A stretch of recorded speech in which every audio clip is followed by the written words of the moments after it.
നമസ്കാരം, ഞാൻ doctor Srila, Ayushree Ayurveda hospital Pathanapuram.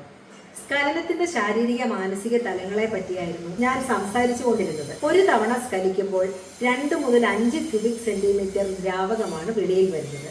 ഏതാണ്ട് 1 ടീസ്പൂൺ അളവാണിത്. ഇതിന്റെ അളവ് പ്രായം, സ്ഖലനം തമ്മിലുള്ള ഇടവേള എന്നിവയെ ആശ്രയിച്ചിരിക്കുന്നു. പ്രായമേറുമ്പോൾ സ്വാഭാവികമായും ശുക്ലത്തിന്റെ അളവ് കുറയും. സ്ഖലനം തമ്മിലുള്ള ഇടവേള കുറവായാലും അങ്ങനെ തന്നെ. എന്നാൽ ഓർക്കുക, രതിമൂർച്ച അനുഭവവും സെമന്റെ അളവും തമ്മിൽ യാതൊരു ബന്ധവുമില്ല. കൃത്യമായി മനസ്സിലാക്കുക. നിങ്ങളുടെ പ്രായം കൂടുതലായി സെമന്റെ അളവ് കുറഞ്ഞു എന്നതിനർത്ഥം രതിയിൽ അരതി ഉണ്ടാകും എന്നതേ അല്ല. പൂർണ്ണമായും നിങ്ങൾക്ക് രതിമൂർച്ച അനുഭവിക്കാം. പ്രായം, ലൈംഗിക ബന്ധങ്ങൾക്കിടയിലുള്ള ഇടവേള വർദ്ധിപ്പിച്ചാൽ ശുക്ലത്തിന്റെ അളവ് കൂടും.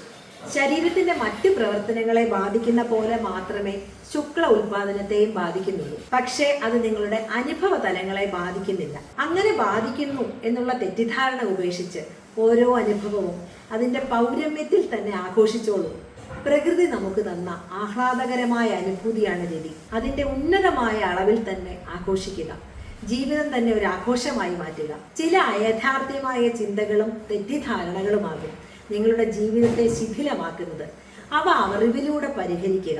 എൻ്റെ മുന്നിലെത്തുന്ന അനേകരുടെ പ്രശ്നങ്ങൾ അറിയുമ്പോൾ വളരെ നിസ്സാര കാര്യങ്ങൾക്കാണ് അവർ ജീവിതം നരകമാക്കുന്നത് എന്ന് കാണുന്നു. ലൈംഗികമായ അറിവ് ഇന്നും ഗുപ്തമായി മാത്രം ലഭിക്കുന്ന ഒന്നാകുന്നു.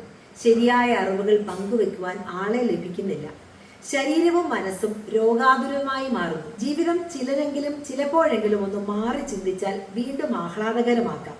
എന്നെപ്പോലെ ധാരാളം ഡോക്ടർമാർ ഇന്ന് നിങ്ങളെ സഹായിക്കുവാനുണ്ട്. സംശയ പരിഹാരത്തിന് ഇതിൽ കാണുന്ന നമ്പറുകളിൽ ബന്ധപ്പെടാം. വീണ്ടും കാണാം.